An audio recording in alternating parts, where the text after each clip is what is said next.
Hello నమస్తే people, welcome back to our channel యాత్రికులు. మనం వరంగల్ నుండి శ్రీశైలం బస్ జర్నీ చేయబోతున్నాము. మీకు ఫుల్ డీటెయిల్స్ చెప్తా, వీడియో మొత్తం చూడండి. మార్నింగ్ 7 to 9 వరకు 3 బస్సెస్ ఉంటాయి హన్మకొండ నుండి.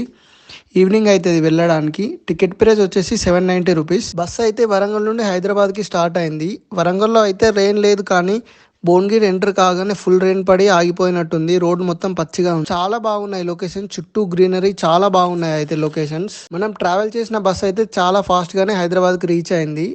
హైదరాబాద్లో 10 minutes స్టాప్ ఉంటుంది జేబీఎస్లో. నేనైతే మార్నింగ్ ఏం తినలేదు, ఇక చిప్స్ అండ్ డ్రింక్స్ ప్యాకెట్ కొనుక్కున్నా.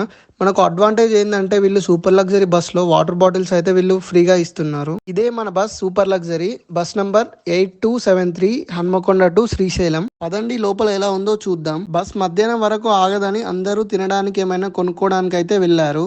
మన సీట్ నెంబర్ అయితే 18. ఒక 10 minutes అయితే జేబీఎస్ బస్ స్టాండ్లో ఆపాడు. బస్ ఇక మధ్యాహ్నం వరకు నాన్ స్టాప్గా వెళ్తుందంట. ఎక్కడ ఆపడు, మధ్యలో లంచ్కి ఆపుతాడు. 2 అయింది. ఒక రెస్టారెంట్లో అయితే ఫుడ్ బ్రేక్ అయితే ఆపాడు. ఈ రెస్టారెంట్లో రేట్స్ మాత్రం టూ మచ్గా ఉన్నాయి, ఫుడ్ కూడా వేస్ట్. నేనైతే ఎగ్ ఫ్రైడ్ రైస్ తీసుకున్నా, 100 రూపీస్ పడింది. కొంచెం అలా తిని నేనైతే ఫేస్ వాష్ చేసుకున్నా. ఇంకా శ్రీశైలంకి 85 వెళ్ళడం ఫస్ట్ టైం. మీరు ఎప్పుడైనా వెళ్తే మీకు ఎలా అనిపించిందో కామెంట్ చేయండి. అలాగే మీరు ఎలా వెళ్ళారో కూడా కామెంట్ చేయండి. డ్రైవర్ అన్న అయితే అడిగి నేనైతే ముందు కూర్చున్నా, మనం వీడియో తీసుకోవాలి కాబట్టి. అన్న కూడా ఓకే పర్లేదు కూర్చో అని చెప్పాడు. నేను అలా కూర్చున్నానో లేదో ఘాట్ రోడ్ అయితే స్టార్ట్ అయింది. చాలా డేంజర్గా అయితే ఉంది శ్రీశైలం ఘాట్ రోడ్. ఒక 80 kilometers మొత్తం ఘాట్ రోడ్డే ఉంటుందంట. ఒక ఆంటీ వాళ్ళ గ్యాంగ్ అయితే ఊకే వీడియో తీయడం చూసి నువ్వు ఏం చేస్తావు బాబు అని అయితే అడిగారు.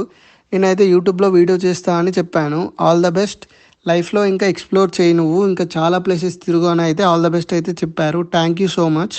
వాళ్ళు అలా అనడంతో నాకైతే చాలా మంచిగా అయితే అనిపించింది. ఘాట్ రోడ్ మాత్రం చాలా డేంజర్గా ఉంది, అలానే ఇంకో సైడ్ అడ్వెంచర్గా కూడా ఉంది.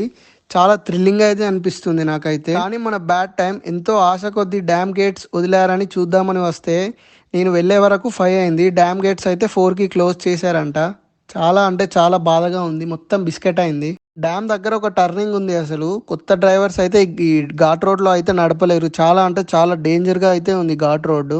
ఎటు చూసినా పెద్ద పెద్ద కొండలు, చాలా అంటే చాలా బ్యూటిఫుల్గా గ్రీనరీగా అయితే ఉంది. నా ఫోన్ అయితే స్విచ్ ఆఫ్ అయిపోయింది. నేను ఇక మొత్తం వీడియో తీద్దాం అనుకున్నా వెళ్ళే శ్రీశైలం బస్ స్టాండ్ వరకు, కానీ మధ్యలోనే ఫోన్ అయితే స్విచ్ ఆఫ్ అయిపోయింది. బస్లో ఒక సాకెట్ ఉంది కానీ అది పనిచేయడం లేదట. తినేటప్పుడు ఒక 20 minutes పెట్టాను, ఆ ఛార్జింగ్తోనే ఇప్పటి వరకు అయితే వచ్చింది. ఇక రావడంతోనే శ్రీశైలం ఎంటర్ డ్యామ్ స్టార్టింగ్లోనే మనకైతే ఫోన్ అయితే స్విచ్ ఆఫ్ అయిపోయింది. Srisailam temple and must visit 5 places in Srisailam నేనైతే షార్ట్ వీడియోస్ చేశాను. మీరు ఎవరైనా చూడాలనుకుంటే మన ఛానల్లో ఉన్నాయి వీడియోస్, చూడండి. నెక్స్ట్ ఎలాంటి వీడియోస్ కావాలో కామెంట్ చేయండి మర్చిపోకుండా. Please do subscribe our channel యాత్రికులు. Thank you so much.